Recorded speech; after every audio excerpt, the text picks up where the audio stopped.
사울 왕에게는 리스바라는 첩이 있었습니다. 다윗 왕이나 솔로몬 왕같이 후궁을 많이 두지는 않았고, 그리고 자녀도 생각보다 많이 낳지도 않았고요. 몇몇의 자녀를 살펴볼까요? 블레셋과의 전투에서 아버지 사울과 요나단, 그리고 두 아들, 이렇게 네 부자가 블레셋과의 전투에서 전사를 했어요. 그리고 분열된 이스라엘에서 왕위에 오른 이스보셋, 그리고 메랍과 미갈, 이렇게 두 딸이 기록에 있네요. 첩이었던 리스바에게서 또 두 아들이 있었고요. 오늘은 다른 사람이 아닌 사울의 첩 리스바에 대해서 얘기해 보겠습니다. 리스바를 얘기하면서 리스바와 연결 지을 수밖에 없는 기브온 족속에 대해서도 얘기해 보겠습니다. 저는 성경에서 이 기브온 족속에 대해서 참 흥미가 많이 갔어요. 어떻게 이방인 사람인데도 불구하고 이렇게 현명한 대처를 할 수 있나 하는 생각을 했습니다. 보통의 왕의 처는 왕후, 첩은 후궁이라는 칭호를 씁니다. 허나 성경에는 리스바에 대해서는 후궁이라는 칭호 대신 첩이라는 말이 나옵니다. 모든 사람에게 인정을 받지 못한 여인인 게지요. 사울의 생전에는 존재감도 후궁으로서의 대접도 못 받던 여인이었습니다. 그러던 그녀가 사울의 사후 이스라엘은 두 나라로 갈라졌습니다.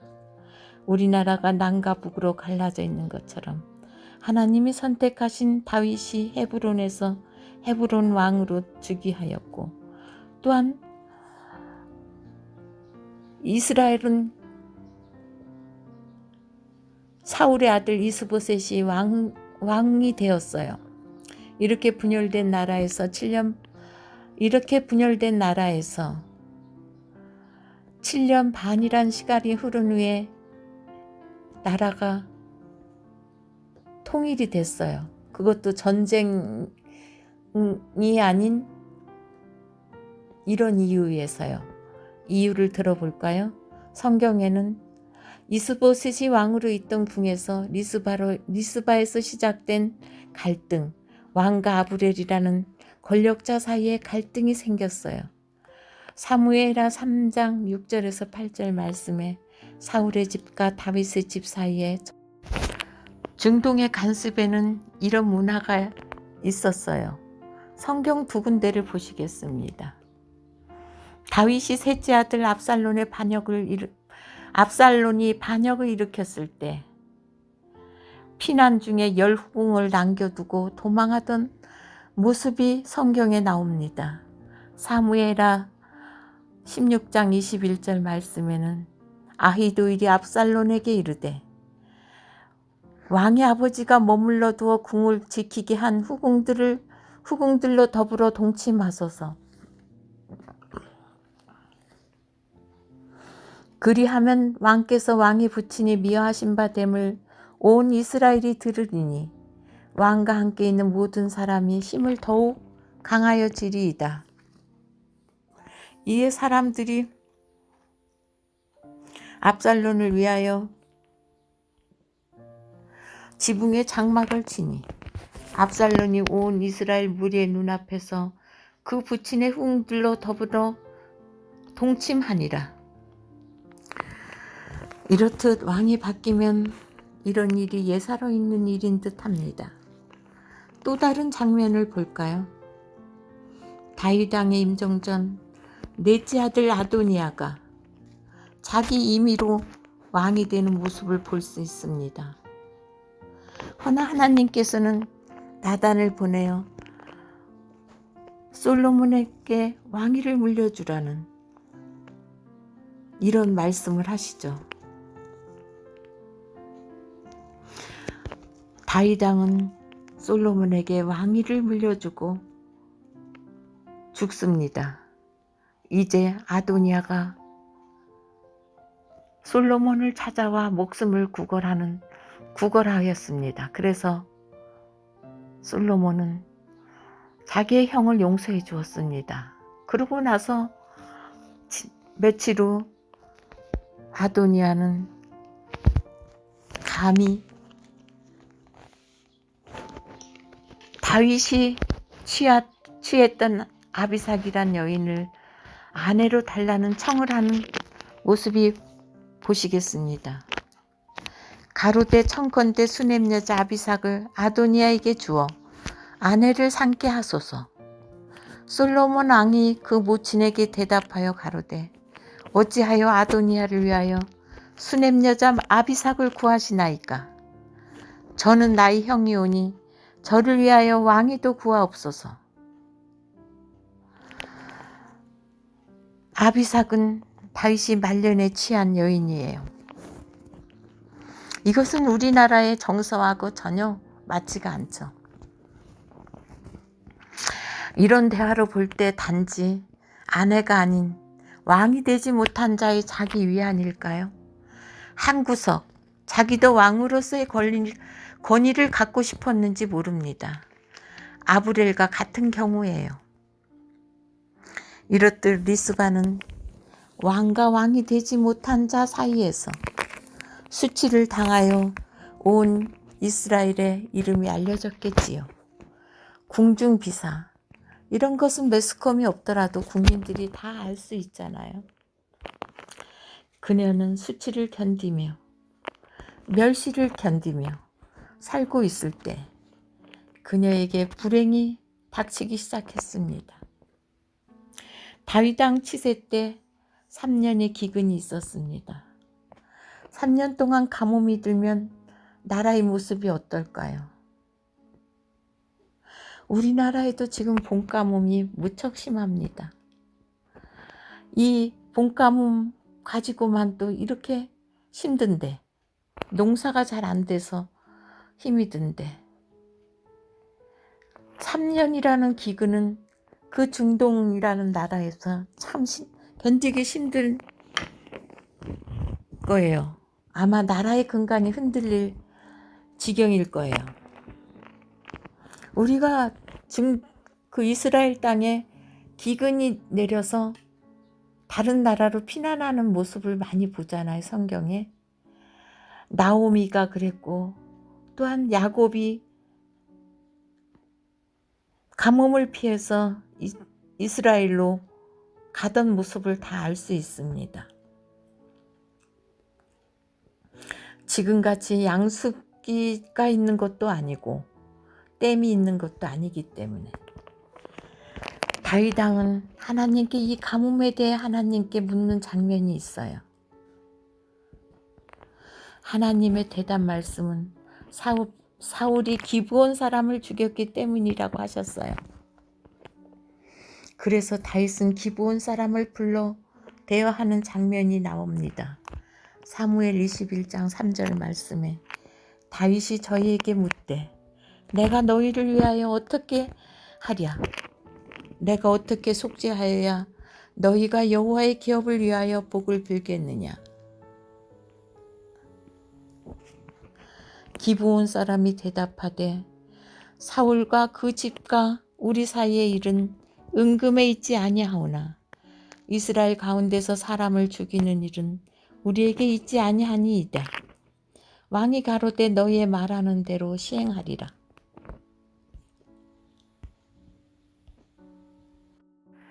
저희가 왕께 구하되 우리를 학살하였고 또 우리를 멸하여 이스라엘 경내에 머물지 못하게 하려고 모해한 사람의 자손 7명을 내어주소서.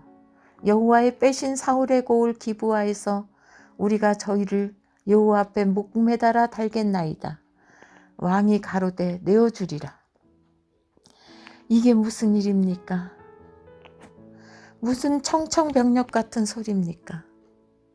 이 기브온 사람들은 근 300년이 넘는 시간 동안 이스라엘의 종이 되어서 이스라엘의 이스라엘을 위해 험한 일을 한 사람입니다. 이들은 억울한 일을 당해도 대항하여 싸울 수가 없었습니다. 그러나 그들의 억울한 일은 하나님이 하셨어요. 그러면 하나님께서 왜 어째서 이방 민족인 기브온을 위하여 이 가뭄을 내리시고 그들의 소원을 들어줘야 한다는 말씀을 하셨을까요? 이스라엘을 이렇게 괴롭게 하면서 그 기온은 출애굽할 대로 거슬러 올라가야 합니다. 애굽에서 출애굽하여 가나안 땅에 다다랐을 때 여리고를 쳐부수고 아이를 쳐부수고 무소히 뿔처럼 진군하는 이스라엘인의 소문을 들은 기브온 족속들은 도저히 하나님과 함께한 이스라엘을 이길 수 없음을 알았어요. 그래서 기브온 족속은 이런 꾀를 내어서 자기들 목숨을 부지하고자 하는 모습을 볼 수 있습니다.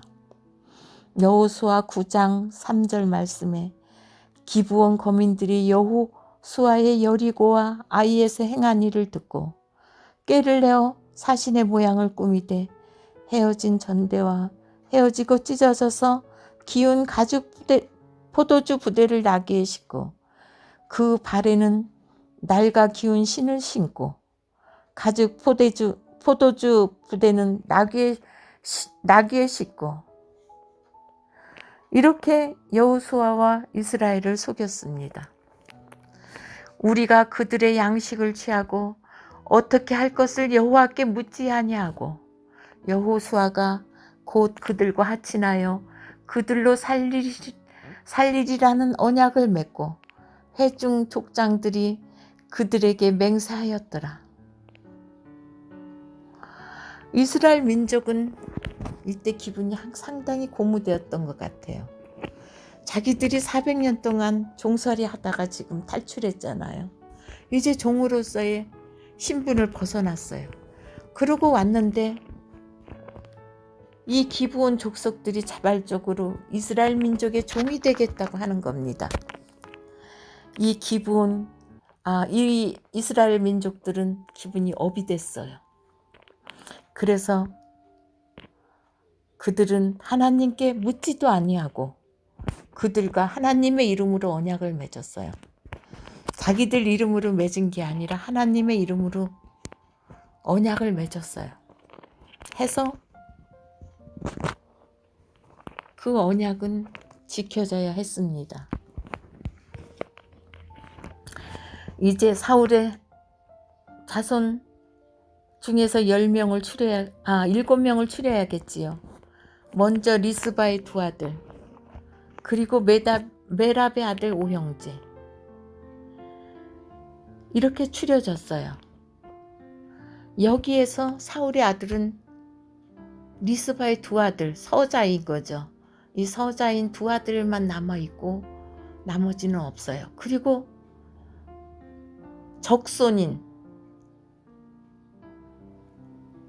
절름발이 무비보셋이 있어요. 이 무비보셋은 다윗과 그렇게 신의를 쌓고 사랑을 나누었던 요나단의 하나뿐인 아들이었어요. 그는 절름발이었습니다. 그런데 이 다윗이 그 무비보셋을 빼고 사울의 서자 2명과 또 다른 사람은 찾아보니까 없는 거예요. 그래서 외손으로 갔어요. 메랍의 아들. 딸은 미갈과 메랍이 있었지만 미갈은 다윗과의 사이에 아이가 없었잖아요. 자식을 못 낳았잖아요. 그러니까 이 리스바의 두 아들 말고 메랍의 아들 오형제, 이렇게 사울의 자손 7명이 추려졌어요.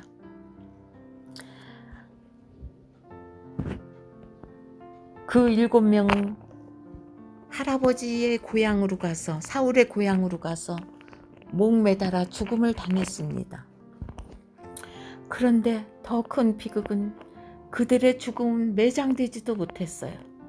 그냥 들판에 방치됐어요. 그 들판에 여러분 한번 상상해 보세요. 여러분들이 아무리 사랑하던 사람이라도 숨이 끊어지고 난 뒤에 몇 날 며칠, 한 달 이상 그들의 모습을 지켜보기가 쉬울까요? 그런데 그 일을 지금 이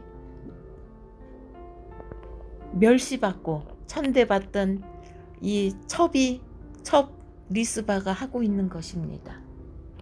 사무엘하 21장 말씀에는 아야의 딸 리스바가 굵은 배를 가져다가 자기를 위하여 반석 위에 펴고 곡식 빼기 시작할 때부터 하늘에서 비가 시체에 쏟아지기까지 그 시체에 낮에는 공중에 새가 앉지 못하게 하고 밤에는 들짐승이 범하지 못하게 한지라. 여러분, 이 광경을 상상해 보세요. 그녀는 장례조차 치를 수가 없었어요. 그 일을 명한 사람이 장례를 허락 안 했으니 장례조차 치를 수가 없었지요.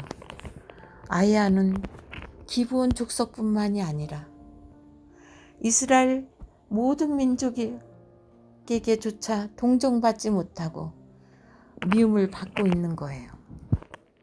자기들이 이 사울로 인해서 3년 동안 가뭄으로 엄청 고생했잖아요. 그 미움이 어디로 갔겠어요? 이 리스바에게 갔겠지요. 그래서 리스바 혼자 오롯이 혼자 감당하고 있는 거예요. 하늘의 억울함을 호소할 수도 없었어요. 하늘에서 이 일을 허락하셨기 때문에 그녀는 몇 날 며칠, 아마 한 달 이상 됐을 것 같아요. 그녀는 자기 힘으로 할 수 있는 것, 그들의 죽음을 지킬 뿐이었어요. 마침내 이 일은 기브온 족속과 이스라엘, 그리고 다윗에게 이 소문이 들어갔어요.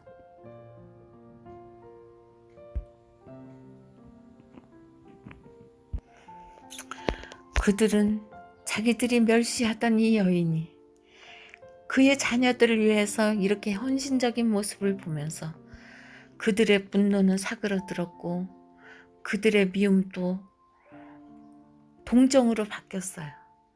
다윗도 그 여인의 행적을 듣고는 감동해서 이런 지시를 합니다. 21장 11절 말씀에 사울의 첩 리스바의 행한 일을 다윗에게 들리니 다윗이 가서 사울의 뼈와 요나단의 뼈를 가져다가 베냐민 땅 셀라에서 그 아비 기스의 묘에 장사하되 모두 왕의 명대로 쫓아 행하니라. 그 후에야 하나님이 그 땅을 위하여 기도를 들으시리라. 이렇듯 그 여인의 헌신이 그 여인은 비록 불행했지만 그 여인의 헌신으로 해서 남편의 뼈와 또한 그 이스라엘 모든 사람들의 가슴 속에 초대 왕으로서의 그 애정이 좀 있겠지요. 애증이 좀 남아 있겠지요. 그런 큰일을 하게 된 것입니다.